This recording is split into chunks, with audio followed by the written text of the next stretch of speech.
It's better than nothing. Yeah. Just a quick question. Okay. For the contrast, we need to. I'm gonna get to that after. I'm gonna do all this ANOVA stuff right now. So. Yeah, it's not fair. Like they already asked that question. Let me just get to what they needed. So we're gonna start out with source table. You're gonna have to be able to do this for between subject one way, or within subject, or repeated measures one way, and a factorial. So they're all the same conceptually. And so one of the things that I was saying is to solve these kind of source table questions, the main thing you're going to need to make sure that you know is what the source table looks like for all three different ANOVAs. Because even though you don't have to create one from scratch for factorial, it essentially looks the same, it just adds a row, right? So I'm going to draw this. And I'm going to do it for factorial, but that's not all that different than the others. What's the first column? Second?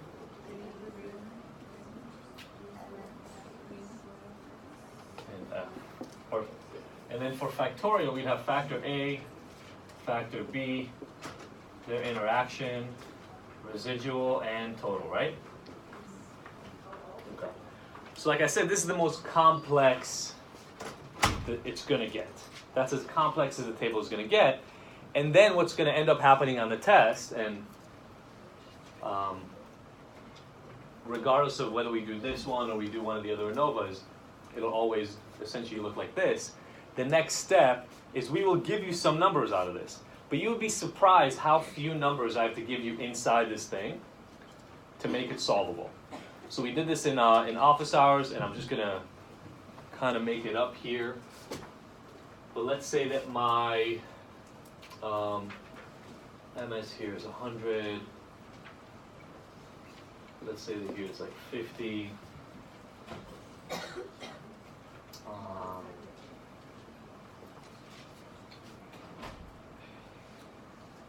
25 and 300.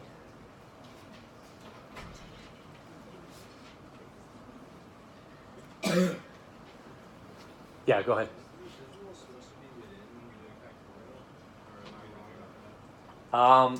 Residual and within are essentially interchangeable terms when it comes to ANOVA. That's always the leftover bucket. It's like the variability points that don't fit into any other box. Good question. So residual / within. Okay. Now actually, this is probably a little more information that you even need, or I can give you like one of the. But regardless, it will literally look something like this. Then there will be some text that goes along with the problem. Something like, the owner of a factory is interested in studying the difference between 3 different types of machines, which is factor A, machine type, on making 2 different kinds of toys. Okay? So there are. So factor B is toys. Factor A is the machines. Factor B is the toys. What he does is he has each one of these run through essentially like a number of manufacturing cycles, and he compares the length of time to see if there's any difference in the time that it takes them to make these things. Okay? That's it. So I could literally give you that information. And based on what I just said, there's some things that should be able to now go in this table that weren't there before. What are they? Degrees of freedom. What degrees of freedom do you know? What's this degrees of freedom? 2, because there are 3 types of machines. So 3 minus 1 is 2. How many degrees of freedom are in toys? 1. So that gives you 1 more degree of freedom. What is it? Interaction is a multiplication of those, right? So 2, and that allows you to fill in this final degrees of freedom. And I probably screwed it up because I shouldn't have put 2 things on one line. That's my mistake. I'm going to move one of these because this is going to give us something. What's the remaining degree of freedom right there? 15. Yeah. And you know that because this has to sum to the rest of these, right? So actually, what should this residual be? I can't calculate anymore because I'm recording this. What's that? So x divided by 15 will equal 50. Can somebody tell me what x is? Right. 750. Okay. So sorry about that. That should actually be the thing that goes in there. Okay. Now, based on this, there are at least some other things that you can fill in. Like this one will be what? 100. I would have had to give you, it looks like based on this, I would have had to probably give you this guy. I wouldn't have given you this, but I would have given you this one, the total. I'll just make it nice and round. Yeah. Sorry, can you slow slash a little bit? Where did Yeah, sorry. Where did the 100 come from? Okay, so SS divided by degrees of freedom equals MS, right? You already had MS was 100, you had this degrees of freedom was 1, so this times this equals SS. Yeah? Perfect. So again, the same kind of idea. Sums of squares divided by degrees of freedom should equal MS. So if you multiply them the other way, you get 750. So now, what is this sums of squares equal to? 150, right? Because it should be, oh sorry, 125? So it is 125? Now you should have an MS right here. 62.5. And you have this MS right here. And you can solve any problem I would give you. I can ask you what the F values are. I can ask you for any of these things. I can ask you if something is significant, right? I can ask you to figure out the answer of whether a specific effect, the effect of machines, the effect of toys, the interactions, if it is significant, right? I can do more but does that make sense? We started with like 4 things in a table and a description, and now we have the entire table laid out. Yeah? I just don't remember for the critical value, what's like how do we write it? Cool. So to kind of fold that into this question, if I ask you, I give you these 4 values in a table, I give you a little text, and I say, what is the result for factor A, for machines? You would have to go and answer this, right? So first of all, let's solve this F. What is this F? Yeah, it's 62.5 divided by 50, which equals 1.25. Just as like a random guess, is 1.25 significant? No, right? Okay, good. See, you now know how to read these things much better than you knew how to about a month ago. But what you would do is you would go into your F table. The question you're asking is how do we triangulate that in the F table? There are 2 degrees of freedom when you look up an F test. What are they? So the degrees of freedom for the factor you're looking at, and your residual degrees of freedom, or your within degrees of freedom. So in this situation, you would go 2, 15, with 2 being your columns, and 15 being your rows. And where 2 and 15 meet is where your critical value would sit. So it just depends on if you're looking at the main effect or the... Exactly. So I can't even tell you for this whole problem what the degrees of freedom are. Because this is 2, 15, this is 1, 15, and this is 2, 15, right? Different degrees of freedom for these. Okay, for source table, does this make sense? Mm-hmm. This is it. This is the exact kind of problem you're going to end up having on the test. The question is, what is the text going to be, and what kind of an ANOVA is it going to be? Yeah? Is the A times B sum of squares not the product of the A sum of squares? Yeah. The question, in case you didn't hear it, was, does this sums of squares have to be the product of these 2, and it does not? There's actually no relationship in that sense between them. Yeah? So are we going to have to know what type of ANOVA? No, you're going to have to know what type of ANOVA. To me, that is the conceptual part of the test always. It's actually why, if you remember at the beginning of the class when I told you I'm going to give you a formula sheet, and I told you I don't actually think it helps you all that much. The reason I don't think it helps you all that much is that one of the hardest things, we have what, I took Spearman's out, but you still have 5 different analyses, right, including power. You've got 5 different analyses on these. And so every time you read a question, one of the first things you should be asking yourself as you're reading there should be a little thing that goes on, a little trigger in your head that goes, oh, I think it's going to be this kind of analysis. And you should, well, that's one of the things that is really probably one of the most kind of pressing things. So I think there are like 2 or 3 full-on calculation questions on the test, with like multi-part calculation questions. Part of the question is not telling you what kind of analysis it is. By the way, please remember, so you're going to have 2 full hours for this test, even though it's the same length as the other test. But do me a favor, do not start out by the calculation questions. Don't make that the first thing you do. Answer all the non-calculation questions that you can first, and then go back. Even if those are only 20 out of 50, at least you know you got those down and they don't take the time. But in most calculation questions, per se, I won't tell you what kind of analysis it is. You won't necessarily want to test us with what we were tested on the first exam, how to calculate the square. No, so like I said, look, I've now looked at the test, like I have a pretty good final version of the test. You'll have to calculate sums of squares for a couple of the problems. But I also give you most of the sums of squares you need. So you can, if you can't figure it out just from me talking about it, like you're not gonna have to calculate the sum of squares within. You're not gonna ever have to go through all the different numbers, like sums of squares total, you never have to do. Right, the ones that are the most annoying, the ones that you have to literally go through each observation and compare, those are done. Those are all done for you. But you're gonna have a repeated measures ANOVA. I wanna make sure that you know what the sums of squares between subjects is and between groups. So like those you'll still have to calculate. But if you remember, and actually I'll get to the summation equation that I was talking about before, if you remember kind of how to do those, not in the shortcut, but in a simpler sort of method, they don't take all that long.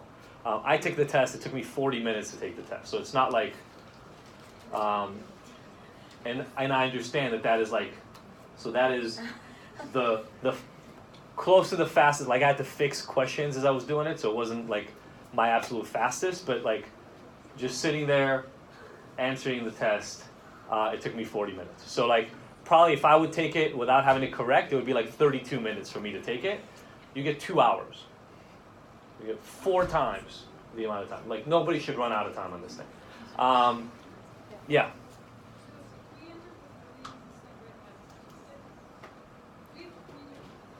Yes, so, well look, let's be honest, the only one you care about is the one I ask you about. So you will care about whatever I ask about in the question. In reality, that's a great question, and the answer is yes. And that gets to the next piece, which is the how to determine whether there's a main effect, 2 main effects, or an interaction. Because that's really what you care about at the end, right? So yes, you do care, here you care about all 3. There is a different sort of question, which is in the repeated measures ANOVA, do you care about both F-tests to the same extent? So that's where the primary one you care about is the F for the between occasions. Now, that's not to say, and I think somebody asked this in lecture, that's not to say you never care about the between subjects piece, but your primary test in the repeated measures ANOVA is actually the between occasions piece. Yeah.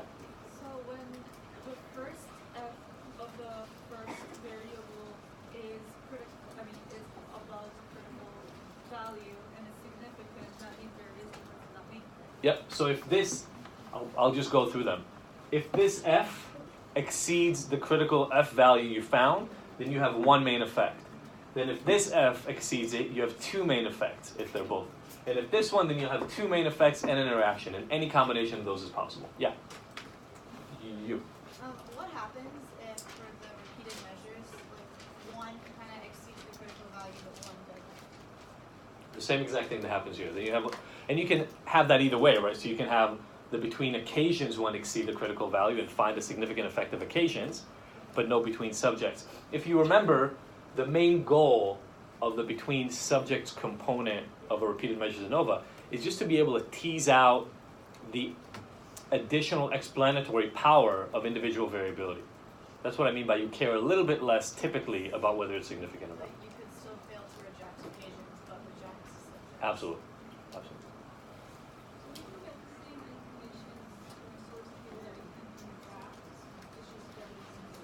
So no, actually, let's go to the interaction effects, and and I'll show why they're different, and I'll actually do it here at the same time. Sorry for those of you watching, I'm like looking at this thing and it's on an angle and blue and whatnot, but you guys can help your friends out who weren't able to make it. Okay. Whose book was this? Okay. So the next thing you need to know about, I don't want to have this light, but then if I turn it off, then it'll take us time, but whatever.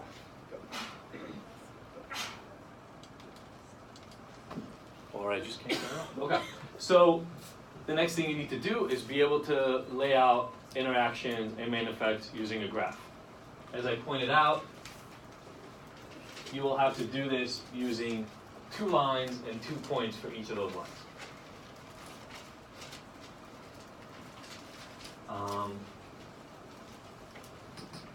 I don't know if we can repeat the excitement of what we did in office hours. We've now done this twice. I think we've calculated, or we've examined whether owning dogs or cats and eating a lot or a little bit of ice cream leads to more murders. That was one analysis. And the other one was, the kind of shoes you wear. We did kind of shoes you wear, and I don't even remember what, and how much money you make. So the setup for this could be anything, right? Just what is the independent variable and what are the outcomes that are associated with it. The way it'll literally work is you will have something that looks like this. Well, 2 potential ways that it can work. You will either learn that something has a main effect and an interaction, and you will need to pick a graph that shows that, or you will get graphs and you will have to identify the main effects and the interactions in those graphs. Okay? So, I don't know, I feel like if we don't make up scenarios and we're literally just talking about lines and points, and that gets too abstract to really think of. So let's do, how many of you study in the library? Okay, how many of you study in your rooms? So we'll do that. Like this is, the top line is library, and the bottom line is room. What should be the other variable of interest?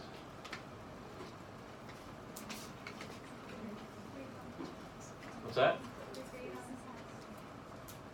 Like high or low? That feels so judgmental. Which, after the kind of crap that I've said in class, who's exactly that? We'll do that. Low and high, whatever. Okay. So this is just for a reference, so that you can kind of understand how to talk about this thing. So we have 2 variables that we're studying. Performance in the class up to now, below the mean or above the mean, let's say, and whether you study in a library or in your room. Make sense? Are we good with the setup? By show of hands, how many people think that based on this graph there is an effect of where you study? Okay. How many people think based on this graph that there is an effect of your performance in class up to now? Okay. How many people think there's an interaction? Okay. Good. I hope the interaction one is the simplest one, right? How do you know if there's an interaction? Lines are not parallel. Here I am sticking my foot in my mouth again, but if you have a hard time telling if these lines are parallel or not, we need to have a very different discussion. Worrying about ANOVA is not the main thing you should be worrying about right now. These lines are not parallel. So there's an interaction, and you start there. And the reason I'm saying this is, look, part of taking tests is about knowing how to take a test. So if the interaction is significant, and 3 of the potential answers have an interaction that is not significant, you just answered your question without having to figure anything else out, right? I want you to always be thinking that way, not just in my class, in every future class that we have that has multiple choice. Like, figure out the things you right off the bat know, and then go from there. So interaction, yes, we're good, everybody's on the same page. Those of you who thought that there is an effect of where you study, why is that? Where do you see that? The midpoints or the average. So when I ask that question, you need to ask yourself the next question, which is, well, on average, how do people who study at the library do? And then you mark a little spot. On average, the people who study at the library do right about this well, right? And then on average, how do people who study in their own room do? And the answer for that should be right here. And then you ask yourself, assuming that this right here is grade, do those people get the same grade? And the answer should pretty clearly be no, right? People who study in their own room on average score here. People who study in the library on average score here. I don't know what the difference here is, but as you asked the question before, it is different, right? That's all you care about for this test. It's different. And therefore, it produces one main effect. Now the next one, so everybody's clear on that, why there's an effect of where you study? Now the next thing is there an effect of how you've done in the class up to now? So then you look at the columns and you go to the high performing people and you say, well, what is their average depending on where they study? And their average looks like it's right around the middle between these 2 points. And then you say, okay, what about the people who perform poorly? And you go and you kind of look in between, and I swear when I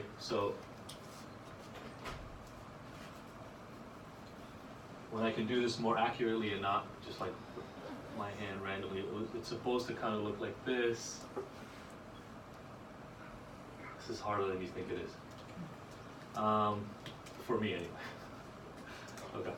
So that's what I was trying to convey in this graph, right? Is that the midpoint falls in between those two lines, and these are on the same line. They hit the y-axis at the same place. Their grade is about the same, whether they underperformed or performed highly up until this test. Okay? So because they fall in the same place on the y-axis, you don't have a main effect of that, as a lot of you pointed out before. But notice that the interaction, if you kind of try to describe it, tells us that even though it doesn't matter whether you performed well or not up to now in the class, in terms of how you do on this test, whether you performed well or not up to now should change how you study. So if you performed well up to now, it doesn't matter how you study. You'll do equally well pretty much, right? But if you underperform in the class, you better go to the library. By the way, completely random. I had no idea it was going to turn out like this. I just drew this stuff around. But like, does that make sense when you look at this? If you underperform up to now, studying in the library gives you a better score. It actually gives you a better score than the people who performed well up to now. Does that make sense as you kind of look at this graph? Okay.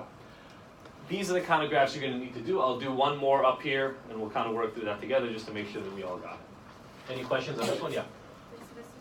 What type of interaction would this be? What do you think? Just give it a good guess. This is a qualitative interaction. Why is it a qualitative interaction? The effect reverses.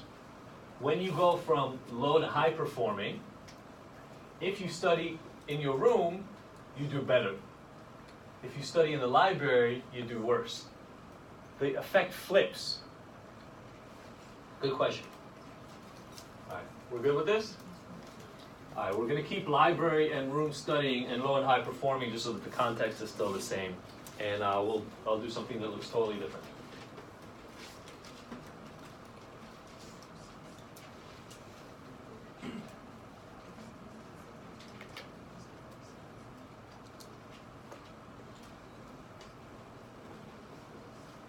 Okay.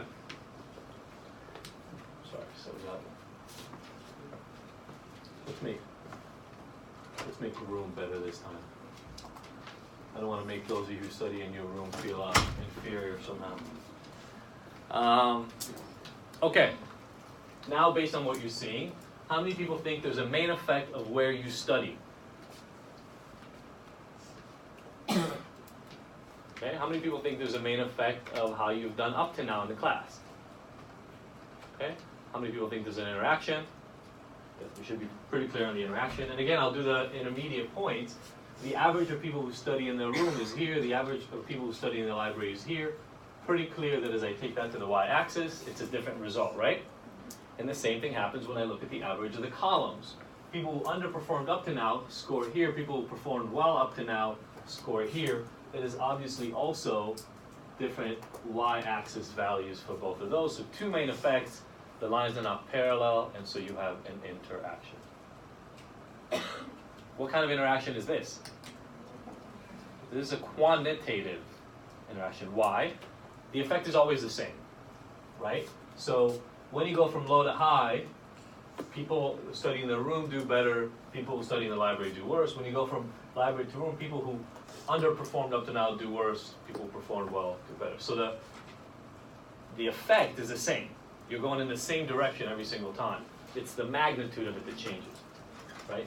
Going from studying in your room to your library, if you underperformed up to now, it doesn't matter all that much. It matters a lot if you've done well up to now. Does this feel good for the interactions and the main effects? Those of you who've been to office hours, this is like now the 4th time you've done this, so hopefully it's pretty clear. Yes? If you have like a third variable, do you have to see 3 midpoints? A third variable or a third point? So you have low, high. If you have a third level, yes, you would have to add another point. That does not show up on your test, so I'm going to stop talking about it right now. You can totally ask me separately, but I don't want to confuse people about it. Yeah? When the lines cross like this, is that quantitative? When the lines cross like this, Yes. that's qualitative. So there are 2 ways for you to get a qualitative interaction. Either the lines have to separate from one another, like I just showed, where they go in opposite directions, or they have to cross somehow. If you think about it, crossing and going in opposite directions is the same thing, right?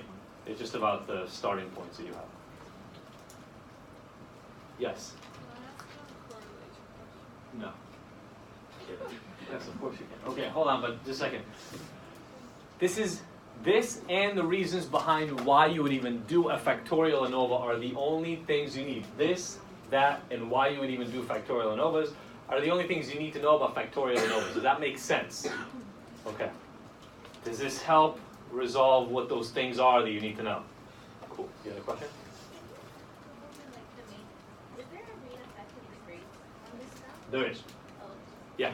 Because one is a midpoint right here, right? The midpoint of low and the midpoint of high. okay. And then is there an interaction between the rooms? So it's not an interaction between the rooms, it's an interaction between the independent variables. That's how you talk about it. Two main effects And an interaction, exactly. Yes? Are we able to tell the type of main effect from the source table? This is Are you able to what? I'm sorry? Tell what type of main effect from the interaction? No, actually you won't. We can't tell what kind of an interaction it is just from the source table. That's a good question. That's actually, somebody asked if you get the same information. Was it you? You get values of your independent variables there, of your groups. You don't actually get values of the different conditions in your source table. You notice that? So you can't tell the same exact thing from both. Yes? I need to know when there are like 3 lines. There's nothing with 3 anything on the, I should not say that. There will be like one question that has the word 3 in it, and somebody who will watch the video say, you said there will not be 3. There is no ANOVA question that involves 3 levels of an independent variable or 3 independent variables. 2 points, 2 lines. That's what I meant when I said it earlier and nobody understood what the hell I was saying. That's what I meant by it. Okay, are we good with this? No, we're not, okay. For the source table, how do we know which is factor A and which is factor B by reading the problem? I'll make sure it's actually the name of the factor. I just wanted to set up the general thing. Yes? On the completely unrelated note to that, but to the final. Our final's at 11:30, right? I believe so, yes. Yeah, and so it'll be 11:30 to 1:30. Hi. I saw you saying stuff, and I saw you moving your arms, but I have no idea what came out of your mouth. I think that's the same question you were asking before, right? I will not, most of the time, I will not tell you what ANOVA to use. Oh, yeah, we can. The decision tree for ANOVA is actually pretty simple. Do people feel like that would help? Yes. All right. It hurt. It definitely wouldn't hurt, right?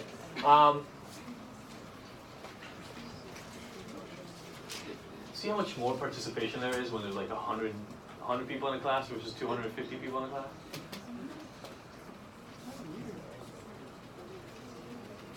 Nobody talks in really big lectures.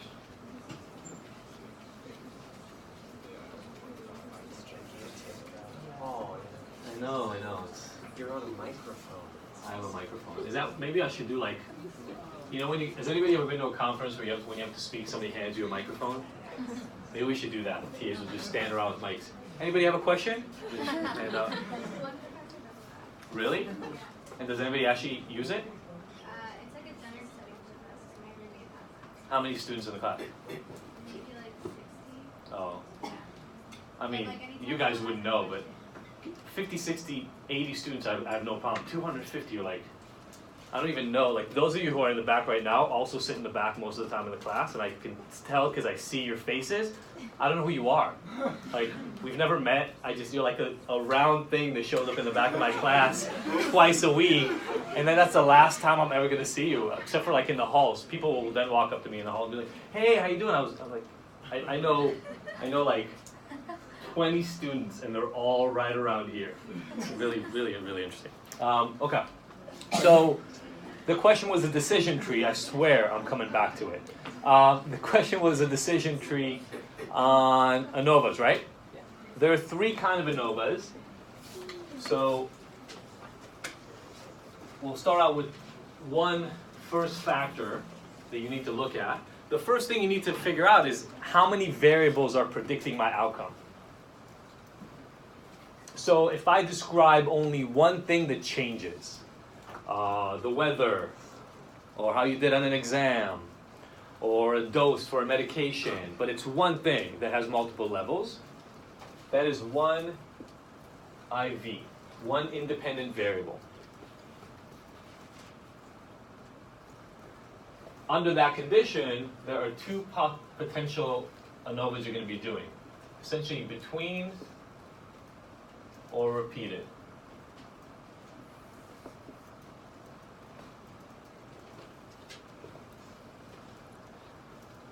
So that's the first thing, is how many factors are there. If there are 2 plus IVs, you're in what we're going to be referring to here as just factorial. That's as far as you need to get in this class. You'll talk a tiny bit more about kind of different ANOVAs in 100B. You don't need to worry about it right now. Factorial is the most complex we're going to get to here. Then, once you understand that there's one variable that's predicting, your next question is, how many people participated in the study? And then is there any indication that the same people participated in multiple conditions in the study? If the answer is no, you're in one way between. If the answer is yes, you're in one way repeated. So there are some kind of keywords that you can watch for as you're answering the question. You know, if they're saying things like, you know, first participants got the low dose, then they got the medium dose, and then they got the high dose. Or, you know, if it clearly states that all participants took part in all the different conditions, if it says something that explicit. Or it can say on the other side here, it can say something like, you know, the observations are not related, or nobody participated in more than one condition in the experiment, something like that. You have to be given some specific explicit information to make you think that it was a repeated measures ANOVA. But that's it. The decision tree for this is pretty simple. One or more than one factor, and then repeated or not repeated. Yeah. What is the difference between the factorial and the correlation? Really good question, and the answer is absolutely no. But let's figure out why is it, even though there are two independent variables, both in factorial and in correlation, what is the give me that tells you you're in ANOVA? What is the primary difference beyond calculation at all between those two? Wouldn't you have had to have already calculated the factorial ANOVA to decide whether or not it was correlated? Did you even bother? Let's even ignore, like, they're completely separate. Once you think about it in this way, they're completely separate. They would not mix at all. What does ANOVA have that correlation does not have? Groups, levels. ANOVA has no, correlation has no groups, right? Each person in their two independent variables get dependent measures. Remember we talked about this last time. The difference in ANOVA is there has to be a low, medium, and high group. Once you're dealing in low, medium, or high, there is no, your correlation is out the window. Correlation doesn't have those distinctions. That's a nice thing about correlation analyses, is I don't make you, remember that's the whole thing that we went through with, you kind of have to, unless when you're doing the ANOVA test, the definitions of the levels are, like, exist in society, right? So if you do college graduates versus non-graduates, that distinction exists. Do you have a BA or do you not have a BA would be, or BS, right? That would be the difference. If you don't have one, you belong to one group, and you can't belong to both, right? So, not at the same time anyway. That's a naturally occurring group. Anything with age and old, young, or sick and healthy, all those kinds of things, we can sometimes get into slightly muddier water. So that's the difference. So you shouldn't be confused. Okay. Before we leave, does that decision tree help? Okay, cool. So all of chapter 15, we now did all the factorial ANOVA stuff. What else do you want to go over? And don't say everything. A priori. Okay, good. So that's somebody else has that question. Oh, she has that question. She wanted to know whether for the complex hypothesis, for the contrast, whether we have to know how to get. Okay. So a couple of things. Everybody's seen the formula sheet, right? The formula sheet has all the formulas for a priori. So at least in your head, those of you who've been sitting around going like, as if anybody's been doing it, like as if you had nothing else to do than to do the following thing that I'm about to say. But those of you who've been sitting around thinking to yourself, how do I remember the denominator in a priori? It's this really complicated thing. You don't have to remember it, right? It's written on your formula sheet. But like I mentioned, the main thing you need to worry about for a priori is how to set contrasts. Contrasts are those little fractions that come behind, between all the different, like they multiply each one of the different conditions, okay? So let's go over that. We'll start out generally and then we'll become a little bit more specific about it. So I think this is actually where we did the type of shoes. Right? This is what we did, type of shoes, or the where you go for vacation. Where it was clear that I don't know how to spell the names of any shoemaker. It's first time I've been embarrassed to not be able to spell Gucci in my life. Real talk.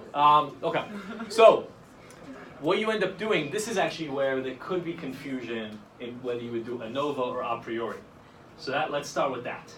Right? Because I think the book does a terrible job of confusing you because it sticks a priori in the middle of ANOVA and you're like, oh, we're in ANOVA, a priori must be a part of ANOVA. It is not.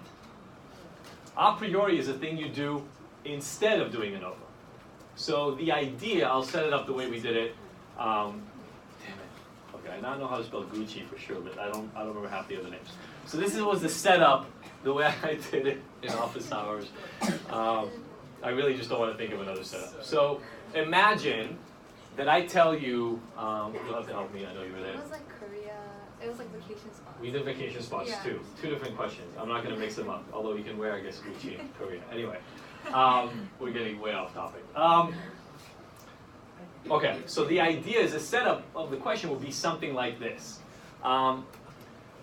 You wanted to study whether the type of shoes that somebody wears affects their income. Okay? Everybody understands kind of where we're starting. And what you would then do is you go out and you study people who wear different brands of shoes. I don't remember all the brands that we used. We used like, I think it was 6 different ones. So I know we had rainbow sandals. You're gonna get in a second to the next layer of this thing.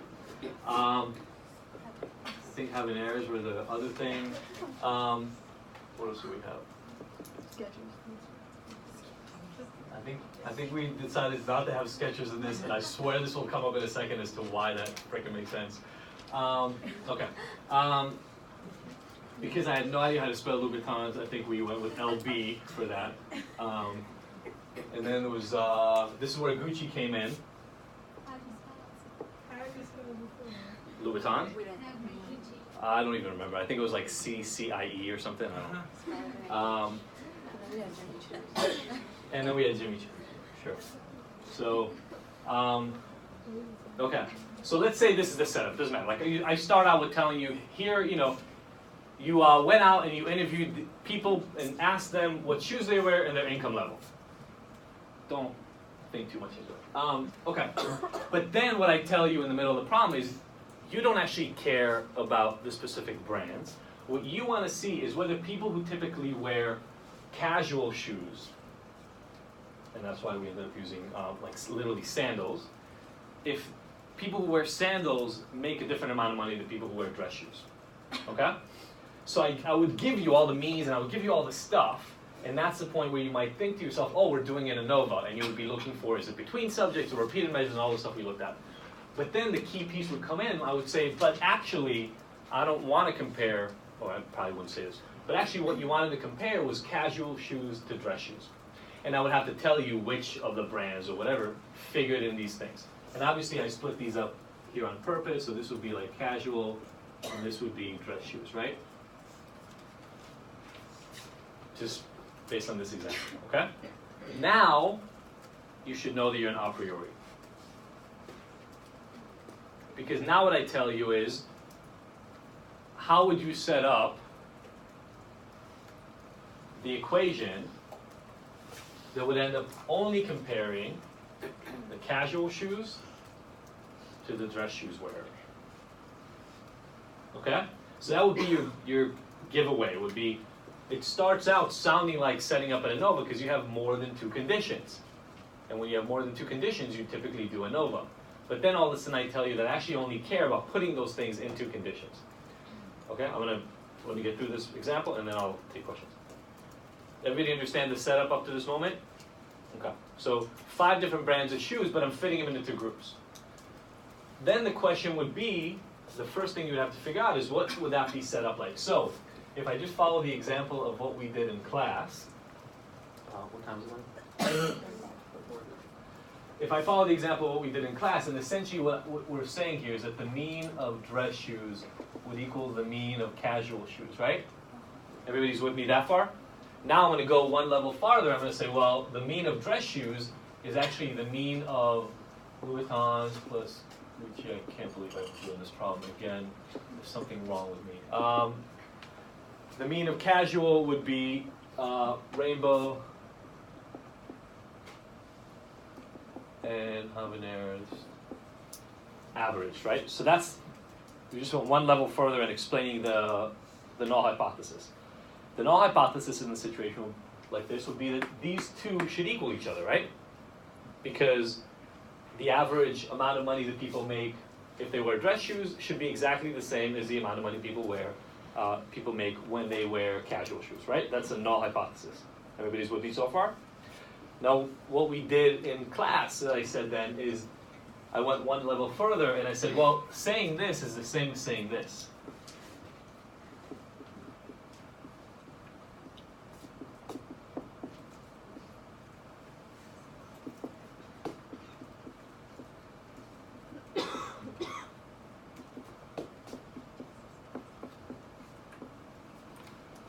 Okay? Right? I haven't changed anything. The only thing I did was I took them out of all being in the numerator. And now I'm multiplying each one by 1/3, which is what I was doing here anyway. Does that make sense? Okay. Now, you already have your contrasts. The one difference is that when we set up contrast, we move everything over to one side. And so I'll just rewrite this as 1/3 plus 1/3 minus 1/2 minus 1/2 equal what? 0, right? Because that's the expectation of the null hypothesis. The difference will be 0. And now, where are the contrasts? What are the contrasts for the problem? Positive 1/3, positive 1/3, positive 1/3, negative 1/2, and negative 1/2. How do we know that this is right? How do you check yourself? They have to add up to 0, and they do, right? We have positive 1/2 positive 1 minus negative 1. So we're good on the contrast, right? And then the next thing is they need to be equally distributed between the members of each one of those groups. And they are. 3 on one side, and they're all positive 1/3. 2 on the other side, and they are negative 1/2. That's all you need to know for how to set up these contrasts. Hold on, there were a couple of questions. There was a question here. No? You had a question? Answered it? I forgot my question. Oh, damn it. Great. What's your question? Okay. So somebody asked that question in office hours. The question was, why are the casual students the ones that are negative? They don't have to be. They definitely have to be the one that has 1/2, right? Because there's only 2 of them. But they don't have to be. So what will end up happening is I will have to set up the answers in a way that doesn't confuse you, where one might be positive and the other one might be negative. Okay? Any other questions on this? Do you have any questions on this? No? Makes sense? Now, by the way, the leap from this to fully answering this question is not that big. Because once you have these contrasts and you have the formula, literally, what is this whole thing also equal to? So letter. L.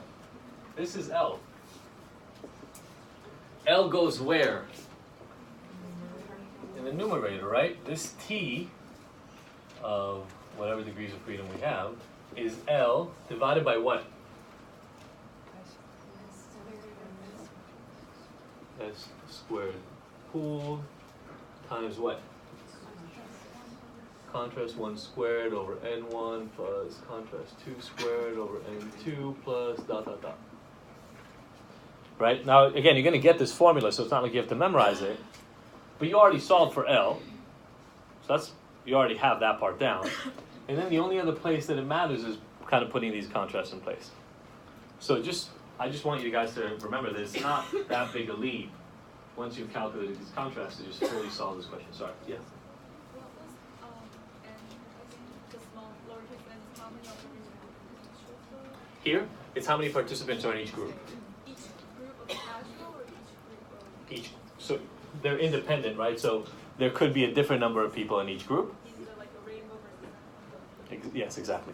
So if people didn't hear the question, she was asking what is the little n? It's literally how many people participated or how many observations you had in each one of those separate groups. Now in most problems they would be the same that we would use, but that's just something for you to know. Yeah? What degrees of freedom are you using? For this T, that's a really good question. How would you calculate the degrees of freedom for this? Do you remember T and how we would calculate degrees of freedom in general for T?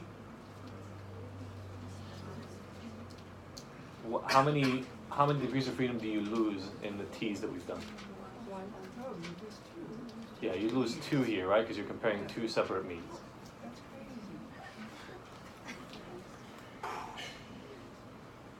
Hold on. I don't feel like we're quite there.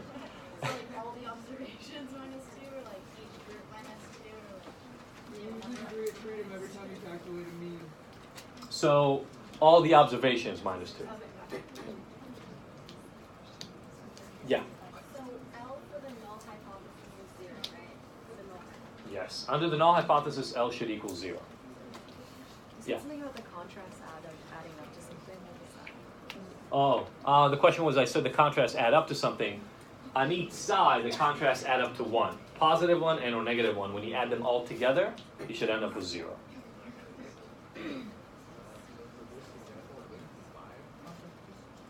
You have 5 contrasts. So, again, literally, what you primarily need to worry about for the test is how to set up the contrast. So any kind of question, what you need to pay attention to are 2 things. How many different levels are there? How many conditions are there? And what groups do they belong to? Once you set that up like this, the rest is easy. These contrasts have to add up to 1, or these have to add up to 1, or these have to add up to -1, whichever one you choose. But that's it, right? There's not that much more work to do in terms of picking out the contrast. Okay. Yeah. Anything change if we just take the square root of that? Like, is everything in there squared? Would anything change if we Here? just square root all that stuff before? Because it's S2 equals and all the. I mean, you can separate them out and square root them. You can have this and the square root of this and multiply those, but that's... Okay. I want to pause this for a moment for a public service announcement.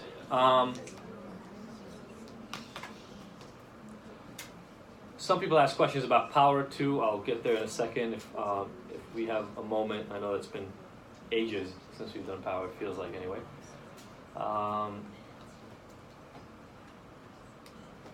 Okay, so, a lot of people ask what are the concepts they should prepare for the most, what are the ways to prepare yourself the best, etc. I don't know that I have a better overall answer than reviewing the material both from the book and the modules and the lecture. It's people have asked, like somebody asked me why I don't give a practice midterm. What happened with the last midterm is pretty much exactly the reason why I don't give a practice midterm, is because I have a bank of questions, and you saw what happens if 2 questions go wrong out of 50. If I gave old questions on a regular basis as practice, that would mean I would have to create brand new questions constantly. I don't want to go through that, and you guys don't want to go through it, because when you write questions for a stats test like this, sometimes a single word goes off or a single number goes off and everything just gets destroyed. So I use the same test bank and I change out questions for different tests. That being said, I think we've done a pretty good job over the last couple of years of taking module questions and book questions and quiz questions and putting them together into our exams. I personally think they serve different purposes. Like the book, somebody asked us about power. In some instances, the book is much more direct in the way that I ask the question, right? Like it'll tell you, this is one mean, and this is the other mean, and this is standard deviation, and what is power? Which is nice, but not at all realistic. Like, that's just not how the real world operates ever. And so I ask these other kinds of questions in my module, which is trying to set things up. Some of you have told me about that some of the things haven't been clear, and so we try to clarify those over the quarter and adjust things as people point those out, because the point is not to be confusing, but when I write something, if it's not clear to you guys, then I need to figure out a way to clarify. But I can't tell you the number of people who will come up either right before the final and ask if they can look at their first 2 tests, and I'm like, yes, but it's like 2 days before the final, so I really wish you would have done this 3 weeks ago or a month ago. That's one thing, but the other one is, people who will come and just say, well, the modules were graded for participation, so I did the modules, but I didn't really do any of the questions in the book. Or they'll say they did the quizzes, and they just kind of answered the question in the modules for credit, but they didn't really, if they got them wrong, they didn't ever go back and figure out how to do them. I know that there's no way for me to explain to you guys that I don't give you stuff to do just because I'm sitting around going like, what else can they do this week? I know sometimes you think that I do. Writing those modules, if you add up all the pages in the modules, it's like 150 or 200 pages of content. Trust me, I wouldn't write 200 pages of content if I didn't think they were important for you guys. So my recommendation is, even though you've done it before, you should now know this stuff.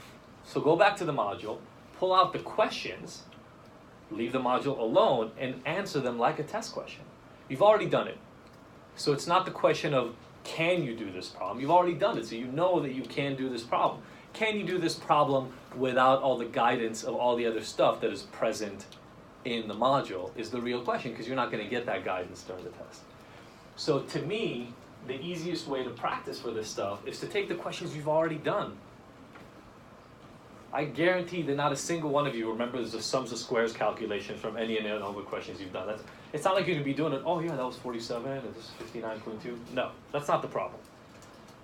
To answer these questions appropriately, it's all a matter of structure. It's all a matter of, can I do step 1 before step 2, and step 2 after, can I do all the different pieces of the puzzle and not forget one along the way, or not make the quote-unquote silly mistakes like dividing by n instead of n minus 1, or forgetting to take a square root. That's where 90% of the problems are. But if you only have answered these things with the book in front of you, then you fall into this trap, and I know I've said a lot to those of you in office hours for sure, which is the part that you don't know what you don't know. Because there's always been the book or the module or whatever it is sitting next to you, that if you go like, oh, what's the next step, and you look over to your right, it's right there, and you now feel like, oh yeah, I remember that one. Has anybody ever had that effect? Like, oh yeah, I totally knew that was there. No, you don't. It's just the book was there and it gave you all the different steps. If you can do that same exact problem without consulting the book, I can essentially guarantee this. You can get an A on the test. There's no surprise questions. There's no like, I might add 2 or 3 like high order questions that get you to understand, to see if you understand the really, really big parts of the problem. But that's the difference between an A+ and an A. That's not the difference between any other grade that you can get here. And so, instead of wondering if there are other questions, as if the numbers, as if switching the numbers in the problem is the thing that's really going to get you to understand it, you have more than enough example problems. Just don't answer them with any materials. I know I've already stressed this like 4 or 5 times, I'll stress it again. If you can study even in small groups, I would highly recommend it. Because then sit together, give a question, try to all answer it together, and then try to figure out what you got right and what you got wrong. That's it. To me, that's the easiest kind of way to study it. The only other tip that I'll give, especially now that we're in ANOVA, is that thing that I've already shown you how to do, but I'll show it again. Let's say if we're in a one-way between subjects ANOVA, the F between subjects equals MS between divided by MS within, right? Let's be honest, that's the most useless formula you will ever see in your life. Because it doesn't tell you how to calculate anything. But you need to be able to go from this to MSB. What is MSB? It's SSB divided by degrees of freedom of B. Well, that's cool. Still doesn't tell you crap, right? So you got to go to SSB, and you got to be able to figure out the formula for that. And you got to, if you can do that for these formulas, you know ANOVA. If you can't do it for the formulas, the unfortunate thing that I'm here to tell you is having the formulas in front of you is not going to help you all that much, because you're not going to know how to apply them anyway.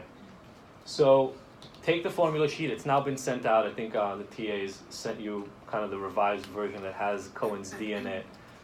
Somebody asked about it. Like I said, let's put them all on there. You still need to know how to use them. So the next step that I would go through is to be able to do this for each one of those formulas and understand what they're composed of. You'll start finding commonalities. You'll start understanding how they all work together, and it'll help. Does that make sense? Okay. Any other questions, either about material or test taking on my test channel? As far as power goes, since Yeah. that isn't on the formula sheet, are we only going to have to know it related to Cohen's D? So power is not on the formula sheet because power uses Z. That's it, right? That's power uses the Z formula and it uses the X formula. Do you guys remember what the Z formula is? Right, like I just assume that we don't need to put X minus mu over standard deviation in there.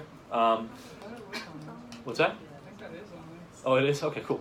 So even, so good on us. So the only thing you do with power, and somebody actually asked this question, and it came up, a couple of people emailed me about this. So I'm not going to solve this, but I'm going to show you a question that came up.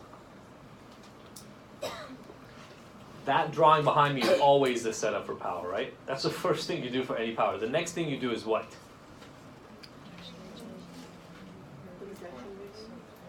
Before you figure out where the rejection zone is, what do you need to figure out?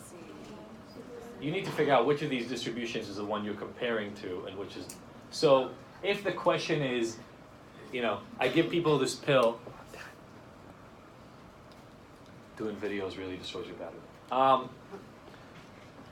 If the question is, I give people a pill and it makes them more happy, it makes them happier, so they increase in happiness points, which distribution is my initial one and which one is the study, the experimental one? This will be my population, and increase in happiness will be the comparison, right? Where will my rejection zone then be?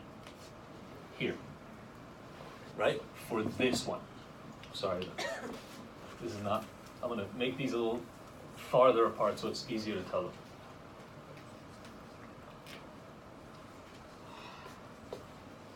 Okay. So if I'm making people more happy, my rejection zone would be like here, right? Because I'm comparing this population and are people more happy enough, happier by a significant margin. If I'm giving people a pill that makes them less depressed, and I'm measuring depression, my rejection zone is here, right? Okay. Power is always the area in your second distribution beyond your rejection zone. So in this situation, people start with an average depression level of 19 on the BDI, and my pill is supposed to reduce their depression by 5 points. Without answering any of this question, what is power about?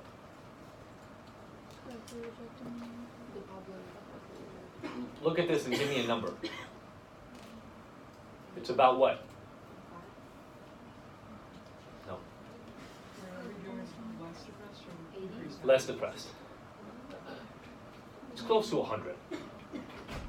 Right? Because look at this. It's the area in this distribution that's beyond this rejection zone.